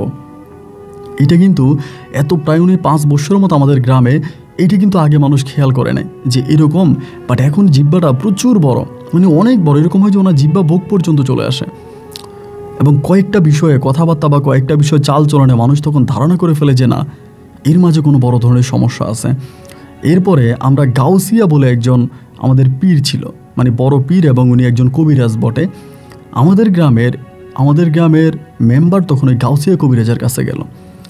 যেদিন গাউসিয়া কবিরাজের কাছে মেম্বারে গেল, ওই দিন এই রশিদ পীরে সবাইরে বলতেছে তোমরা অন্য লোক আনতেছ আমার চিকিৎসা করার জন্য, আমি নিজেই তো পীর, অন্য কোন পীরে আমার চিকিৎসা করবে? তোমরা অন্য কোনো পীরকে এই গ্রামে ঢুকাইও না, অন্য কোনো মানুষকে এই গ্রামে আইনো না, অন্য কোনো কবিরাজকে আইনো না। যদি আনো তাহলে পুরো গ্রাম ধ্বংস হয়ে যাবে, গ্রামের সব মানুষ মারা যাবে, একটা মানুষও গ্রামে বেঁচে থাকবে না, প্রতিটা মানুষকে আমি মেরে ফেলবো। ওনার এরকম হুমকি দুমকি দেওয়ার প্রায় 3 দিনের মাথায় ওই গাউসিয়া কবিরাজকে তখন আমাদের গ্রামে নিয়ে আসা হয়। এবং গাউসিয়া কবিরাজকে নিয়ে যেদিন আনা হলো, ওই দিন উনি ঘরের দরজা বন্ধ করে ঘরের মধ্যে লুকিয়ে গেল। এই আপনার রশিদ পীর, যাকে আমরা পীর বলে আখ্যায়িত করতাম, ঘরের দরজা লাগিয়ে উনি ঘরের ভিতরে বসে গেল। ঘরের ভিতর বসে গেল, দিনের 11টা বাজে তখন ওই গাউসিয়ার পীর তখন আসলো, মানে কবিরাজ আসলো, গাউসিয়া কবিরাজ আসার পরে কবিরাজ তখন ওনার ঘরের সামনে দাঁড়ালো, দাঁড়িয়ে বলতেছে ঘরের দরজা খোলো। ভিতর থেকে কোনো শব্দ নাই। উনি বলতেছে ঘরের দরজা খোলো, ভিতর থেকে কোনো শব্দ নাই এবং 3 বার বলার পরও ঘরের দরজা খোলা হচ্ছে না। একটা সময় গাউসিয়া কবিরাজ বলল, দরজা ভেঙে ফেলেন, আপনারা দরজা ভাঙেন। এবং সবাই তখন দরজা ভাঙলো এবং দরজা ভাঙার পরে দেখে উনি খাটের উপরে শুয়ে আছে। খাটের উপরে শুয়ে আছে, এইভাবে শুয়ে থাকতে দেখে সবাই তখন একটু অবাক হয়ে গেল যে মনে হয় অজ্ঞান হয়ে গেছে, মানে শরীরে কোনো বোধ নাই। সবাই তখন ধরাধরি করে ওনাকে ঘরের সামনে আনলো, মানে দিঘির পাড়ে। বললো একটা কাজ করেন, পানি নিয়ে আসেন। পানি নিয়ে আসলো। পানি নিয়ে আসার পর ওনার চোখে মুখে এরকম পানি দিল এবং দেওয়ার কিছুক্ষণ পরে উনি তখন মানে জ্ঞান ফিরে আসলো। এরকম করে চোখ টোক দিল, ওই কবিরাজে ফু দেওয়ার পরে জ্ঞান ফিরে আসছে। আসার পরে উনি বসে এরকম করে হাত পা নাড়াচ্ছে, এমন একটা অবস্থা। এবং নাড়াইতে নাড়াইতে বলে, আমি এখানে কেন, আমি এখানে কেন? কবিরাজ তখন বলতেছে, আপনার নাম কি? বলে, আমার নাম রশিদ মোল্লা। বলে, আপনার বাড়ি কই? বলে, আমার বাড়ি অমুক জায়গায়। বলে, আপনার বাড়ি অমুক জায়গায়? বলে, হ্যাঁ, আমি একটা মসজিদে ইমামতি করতে, আমি একটা মসজিদের ইমাম এবং তার পাশাপাশি আমি একজন কবিরাজ। বলে, আপনি মসজিদের ইমাম, আপনি মসজিদের কবিরাজ, তো আপনি এই গ্রামে কেন আসছেন? এই রশিদ মোল্লা তখন বলে যে, আমি তো এই গ্রামে আসি নাই, আমি এইখানে কেন? আমি তো পুকুরে নেমেছিলাম গোসল করার জন্য, কিন্তু আমি এখানে কেন? তখন সবাই ওনারে বলল, আপনি পুকুরে নেমেছেন গোসল করার জন্য? আপনি কোন পুকুরে নেমেছেন গোসল করার জন্য? উনি বলে, আমি রাতের বেলায় ঘুমিয়েছিলাম। রাতের বেলায় ঘুমানোর পরে আমার কাছে মনে হলো আমার শরীরটা নাপাক হয়ে গেছে।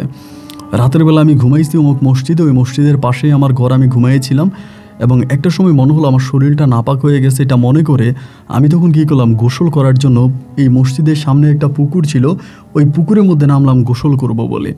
আমি গোসল করতেছি, ডুব দিতেছি, উঠতেছি, এমতো অবস্থার মধ্যেই আমার আর কোনো কিছু মনে নাই। কিন্তু এখন আমি দেখতেছি আমি এই জায়গায় কেন? তখন সবাই বলল যে, আপনি যে গোসল করতেছিলেন ওখানে, মানে সবাই বলতো, ওই কবিরাজ বলতেছে, গাউসিয়া কবিরাজ, আপনি যে গোসল করতেছিলেন, আপনি কি তারিখটা মনে আছে যে কত সালে বা কত দিন আগে? উনি তখন বলে যে, তারিখ ছিল এটা, মানে উনি ওনার তারিখ বললো। এখন ওনার তারিখ, ওনার সাল বলার পরে এখনকার সালে 5 বৎসর পার্থক্য, মানে 5 বৎসর পার্থক্য। তখন সবাই বলল যে, এখন তো এই সাল চলতেছে, এখনের সাল তো হচ্ছে এটা, আপনি যেটা বললেন এটা তো 5 বছর আগের কথা। উনি বলে, কি বলেন? আমি বেতন পাইছি, আমার বেতন দিছে মসজিদ কমিটির লোকেরা বেতন দিল, বেতন দেওয়ার পরে আমি বেতন পাইলাম এবং এরপরের মাসে বেতন আমাকে দিবে। এটা আপনি কি বলেন 5 বছর আগে? সবাই বলে, হ্যাঁ 5 বছর আগে। এইটা বলার পরে লোকটার হাতে তখন তাবিজ পরাই দিল। মুহূর্তের মতো কবিরাজ তাবিজ পরাই দিল, তাবিজ পরে 2 জনকে পাঠাইলো যে, আপনারা 2 জন যান, উনি যে ঠিকানাটা বলতেছে ওই ঠিকানাতে আসলেই এই আপনার রশিদ হুজুর বলে কোনো হুজুর ছিল কিনা আপনারা খবর নিয়ে আসেন। তো এইটা আমাদের চিটংয়ের মধ্যেই পড়ছে, পটিয়ার ওইদিকে। তখন আমরা গেলাম, আমরা গ্রামের, আমি সহ গেলাম, আমরা 3-4 জন গেছি। আমরা ওই গ্রামে গেছি এবং ওই গ্রামে যাওয়ার পরে জানতে পারি, হ্যাঁ, ওই গ্রামের যে জামে মসজিদ আছে, বড় মসজিদ, ওই মসজিদে রশিদ হুজুর বলে একজন ইমাম ছিলেন এবং সেই ইমামে ছিলেন না, এবং তিনি ছিলেন অনেক ভালো একজন কবিরাজ। জিনে ধরলে, পরিতে ধরলে, ভূতে ধরলে তিনি এগুলো সমাধা করতেন এবং তিনি অনেক ভালো মানুষ ছিলেন। 5 ওয়াক্ত নামাজ পড়তেন, গ্রামের মানুষকে নামাজ পড়াইতেন এবং দীর্ঘ প্রায় উনি 4 থেকে 5 বছরের মতো ওই গ্রামের মসজিদে ইমামতি করেন। এবং একদিন রাতে উনি হঠাৎ করে ওনাকে পাওয়া যাচ্ছে না, মানে সবাই বলে একদিন রাতে ওনাকে হঠাৎ করে পাওয়া যাচ্ছে না। তা আমরা সবাই মনে করছি উনি সম্ভবত চলে গেছে, বা উনি তো কবিরাজি করতো, মনে ওনাকে জিনেরা নিয়ে গেছে। এরপরে আমরা নতুন ইমাম রাখি তো, এবং ওনার ঠিকানা জিজ্ঞেস করুন যে ঠিকানা কোথায়, ওনার বাড়ি কোথায়। তো বাড়িঘরের ঠিকানা যাওয়ার পরে সেখানে যাওয়া হলো। যাওয়ার পরে জানতে পারি সেই গ্রামে ওনার মেয়ে আছে, মানে 2টা মেয়ে, একটা ছেলে, ছেলেটাও ছোট, আর বড় মেয়ে যে 2টা আছে, একটার বিয়ে হয়ে গেছে, আরেকটা বিয়ের বয়সী, এবং ওনার ছেলে আছে। সেখানে যাওয়ার পর আমরা যখন বললাম যে এইভাবে আপনার হাজব্যান্ডকে অমুক জায়গায় পাওয়া গেছে, তখনই মানে ওই ওনার ওয়াইফ, তারপরে সন্তানেরা সবাই তখন তাড়াহুড়ো করে দৌড়িয়ে আসছে আমাদের পাড়ায়, আমাদের এলাকায় এসে তখন দেখতে পায় যে এই রশিদ মোল্লা এইখানে। এবং রশিদ মোল্লাকে দেখে তার স্ত্রী, তার সন্তান, তার ছেলেমেয়েরা সবাই চিৎকার করে কাঁদতে শুরু করলো। তার সন্তানেরা বাবা বলে জড়াই ধরলো এবং তিনিও তার সন্তানদেরকে বাবা বলে জড়াই ধরলো। এবং তখন রশিদ মোল্লাকে জিজ্ঞেস করা হলো, আপনি যে এই গ্রামে 2টা বিয়ে করেছেন, আয়েশা খাতুন, ফারুল আক্তারকে, আপনার কি মনে আছে? উনি বলে, না, আমি তো কোনো বিয়ে করি নাই, আমি কেন বিয়ে করব? আমার বউ আছে, আমার 2টা মেয়ে আছে, একটা ছেলে আছে, আমার বউ আছে, আমি বিয়ে করতে যাব কেন? আমি তো বিয়ে করি নাই। সবাই তখন ওনার মুখের দিকে তাকিয়ে আছে, সবাই বলতেছে, আপনি এটা কী বলেন? আপনি বিয়ে করেন নাই মানে? আপনি তো বিয়ে করছেন এবং বিয়ে করার পর আপনার 2টা বউ মারা গেছে। উনি বলে যে না। পরে যে গাউসিয়া কবিরাজ আছে, কবিরাজ বলতেছে ওনাকে ওনার ওয়াইফের কাছে চলে যেতে দেন। ওনাকে ওনার ওয়াইফের সাথে চলে যেতে দেন, ওনাকে আটকাইয়েন না। এবং তখনই রশিদ মোল্লাকে মানে পীর রশিদকে তখন তার ছেলে মেয়ে এবং তার বউর সাথে যেতে দেওয়া হলো।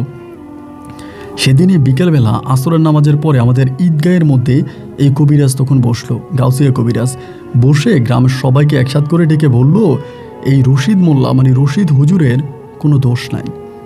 মূলত রশিদ হুজুরের সাথে বিগত 5 বছরে কি ঘটেছে এর কোনো স্মৃতি, কোনো মেমোরি ওনার মনে নাই। মূলত ওনাকে অনেক খারাপ বদ একটা জিনে আসর করে এবং ওই বদ জিনটা আসর করাতে ওনাকে ওই পুকুর থেকে এই দিঘিতে নিয়ে আসে এবং এই দিঘিটা একটা অভিশপ্ত দিঘি, এই রাজার দিঘি একটা অভিশপ্ত দিঘি। এই অভিশপ্ত দিঘিতে ওনাকে নিয়ে আসে এবং ওনার উপর ওই জিনটা ভর করে এবং ওই জিনটা এতটাই খারাপ ছিল, রক্ত পিসাদ ছিল যে উনি এই রশিদ হুজুরের উপরে ভর করে গ্রামে এসে কবিরাজির নামে বন্ডামি করে গ্রামের 2টা যুবতী মেয়ে রক্ত চষে এবং 2টা যুবতী মেয়েকে হত্যা করে। এবং ওই জিনটা আপনাদের গ্রামে এখনও আছে বলতে আপনাদের গ্রামের আশেপাশে ঘুরতেছে। আমি যাওয়া মাত্র এটা আপনাদের গ্রামের সমস্যা শুরু করে দিবে।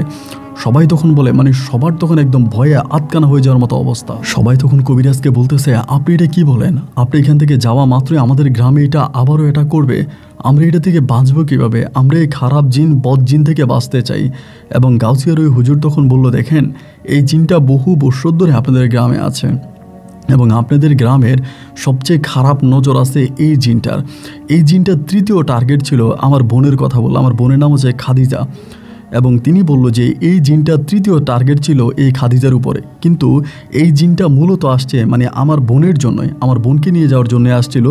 কিন্তু আমার বোনের বয়স কম হওয়ার কারণে উনি আমার বোনকে বিয়ে করার প্রস্তাব দিতে পারে নাই। মানে কবিরাজ বলল যে উনি আসছে মূলত খাদিজার মানে আপনার রাজিয়ার জন্য।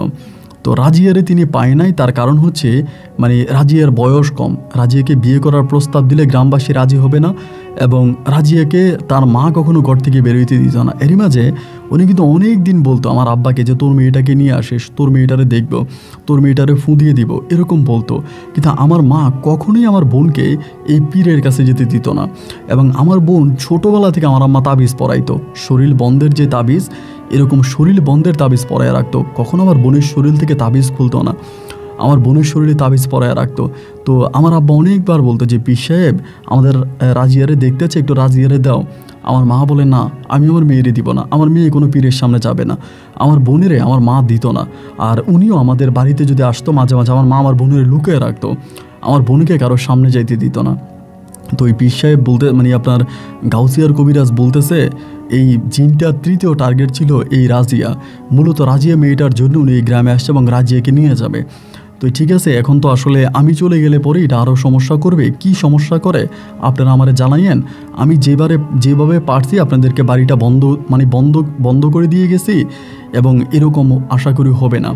এবং এই কবিরাজটা চলে যাওয়ার কিছুদিন পরেই মানে আপনার এই যে মানে গাউসিয়া কবিরাজ যাওয়ার পরে আমার বোনের শারীরিক সমস্যা দেখা দেয়। মানে ওর প্রস্রাবের সাথে রক্ত যেতে শুরু হয় এবং অবস্থা ওর খুব খারাপ হয়ে যায়, অনেক অসুস্থ হয়ে যায়। পরে গাউসিয়া কবিরাজের কাছ থেকে পানি পড়া, তাবিজ পড়া অনেক কিছু দেওয়া হয়। এবং এরকমও ঘটনা ঘটে যা আমাদের গ্রামে এরকম হইতো যে মানে প্রচুর ভয় দেখাইতো, মানে গ্রামের বাইরে কোনো মানুষ গেলে ভয় দেখাইতো এবং রাতের বেলায় মানুষকে অলৌকিক খারাপ খারাপ সাপ কুকুর এইটা ওইটা স্বপ্নে দেখাইতো। এই স্বপ্ন আমাদের গ্রামের মানুষ দেখতো এবং সবাই তখন কান্নাকাটি করতেছে এটা থেকে বাঁচার উপায় কী। এবং একটা পর্যায়ে এই গাউসিয়া হুজুর আমাদের গ্রামে দীর্ঘ 6 মাস ধরে থাকে এবং 6 মাস ধরে তিনি আমাদের গ্রামে থাকে এবং 6 মাস পরে তিনি বিশাল একটা উরুস দেয় আমাদের গ্রামে। তো এই উরুসের বিষয়ে আমি আপনাকে বলে রাখি, উনি আপনার ওই উরুসে 10টা গরু জবাই দেয়, একেবারে নিষ্কালো, এক সাইজে 10টা গরু, যেটার একেবারে নিষ্কালো, একেবারে একদম নিষ্কালো এবং 10টা গরু জবাই দেওয়ার পরে যে রক্ত পাওয়া যায়, উনি ওই রক্তগুলোকে আপনার ওই যে প্লাস্টিকের যেই কন্টেনার আছে ওই কন্টেনারের ভিতর রক্তগুলোকে ঢুকায় এবং রক্তগুলোকে ঢুকানোর পরে এই রক্তগুলোর মুখ বন্ধ করে উনি এই যে রাজার দিঘি আছে রাজার দিঘিতে ফেলাই দেয়। মানে 10টা গরু জবাই দেওয়া হয় এক সাইজের কালো, একদম নিষ্কালো 10টা গরু জবাই দিয়ে এই 10টা গরুর জবাই দেওয়ার পরে যে রক্তটা হয় ওই রক্তটা এরকম ড্রামে ভরে ওই ড্রামটা সহ আপনার রাজার দিঘিতে ফেলে দেয়। এবং সেই রাত থেকে শুরু করে পরের দিন পর্যন্ত মানুষদেরকে এই গরুর মাংস খাওয়াচ্ছে, মানে দাওয়াত দিয়ে মানুষদেরকে খাওয়াচ্ছে। কিন্তু এখানে বড় কথা হচ্ছে কি, যাদেরকে আমরা জীবনও দেখি নাই, মানে রাতের বেলায় রাত থেকে খাওয়ানো শুরু করে, মানে রাত থেকে রান্নাবান্না শেষ রাত থেকে খাওয়ানো শুরু করে। এবং শেষ রাতের বেলায় এমন কিছু অলৌকিক মানুষ আসে এই দাওয়াত খাওয়ার জন্য যাদেরকে আমরা জীবনেও দেখি নাই। এবং সবাই মানে এখানে আবার ওই গাউসিয়ার হুজুর বলে রাখছে যে আপনারা কিন্তু কারোর সাথে কোনো কথা বলবেন না, যেই মানুষ আসুক যেই আসুক আসবে, খাওয়া দাওয়া করবে, চলে যাবে, তার সাথে কেউ কথা বলার জন্য চেষ্টা করবেন না। এটা বলবেন আপনার বাড়ি কই, কোন গ্রাম থেকে আসছেন, এবং হুজুর বেশে অনেক জিনেরা এসে দাওয়াত খেয়ে যাবে, আপনারা কেউ কিছু বলবেন না। তা আমরা কিছুই বলি না, আসতেছে, বসতেছে, খাইতেছে, এবং যাদেরকে নর্মালি দেখলে মানুষের মতো মনে হয় না, দেখলেই মনে হয় যে তারা জিন, এরা এসে খেয়ে গেছে। এবং আলহামদুলিল্লাহ এই ঘটনার পরে, মানে এই দাওয়াতের পরে আমাদের গ্রামে আর কোনো সমস্যা হয়নি। আজ গাউসিয়া হুজুরও মরে গেছে, কিন্তু আমাদের গ্রামে আর কোনো সমস্যা হয়নি। আমার বোন রাজিয়াকে আমরা বিয়ে দিয়েছি, রাজিয়ার ঘরে সন্তানাদি আছে, আমিও বিয়ে করেছি, আমারও সন্তানাদি হয়েছে। এখন আমি জীবনের শেষ বয়সে এসে দাঁড়িয়েছি। তো এই শেষ বয়সে এসে হঠাৎ করে আপনার গল্পগুলো শুনি, মানুষের কাছে অনেকবার আমাদের এই ধরনের ঘটনাগুলো বলেছে, অনেকেই এই ঘটনার সাক্ষী বা অনেকেই জানে। তো আপনার গল্পগুলো শুনে ভালো লাগলো, মনে হলো আপনার সাথে গল্পটা শেয়ার করি, যার জন্য আমি আপনাকে আমার এই জীবনে ঘটে যাওয়া ঘটনাগুলো জানালাম। আমি আপনার বাবার বয়সী হব, আপনি আমার জন্য দোয়া করবেন, এবং গল্পের সত্যতার জন্য আমি আমার ফুল ঠিকানা আপনাকে দিলাম, আপনি এসে খোঁজখবর নিতে পারেন। আপনি ভালো থাকবেন, আপনার জন্য দোয়া ও ভালোবাসা। আমার জন্য দোয়া করবেন, আমি যেন বেঁচে থাকতে পারি আমার সন্তানদের মাঝে আরও খানিকটা বছর, আর আল্লাহ আপনাকে নেক হায়াত দান করুক। ভালো থাকবেন, আসসালামু আলাইকুম।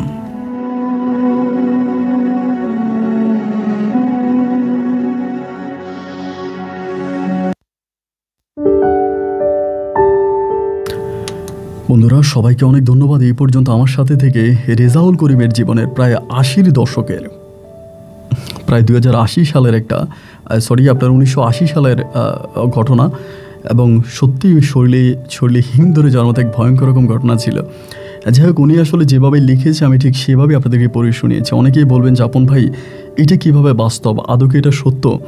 জানি না, আমি ওনার এলাকায় কখনোই যাইনি, বা এটার সত্যতা খোঁজখবর নেওয়ার জন্য ওনার বাড়িতে আমি যাইনি। উনি গল্প পাঠিয়েছে এবং গল্প পড়েছে, এবং ওনার সাথে ফোনে কথা বলেছি। ফোনে কথা বলে যতটুকু বুঝলাম যে না, এরকম ঘটনা ঘটেছে, এবং ওনার যে বোন আছে, বোনের মেয়েরা আছে, ওনার পরিবারের অনেক মানুষদের সাথে উনি আমাকে কথা বলিয়ে দেয়।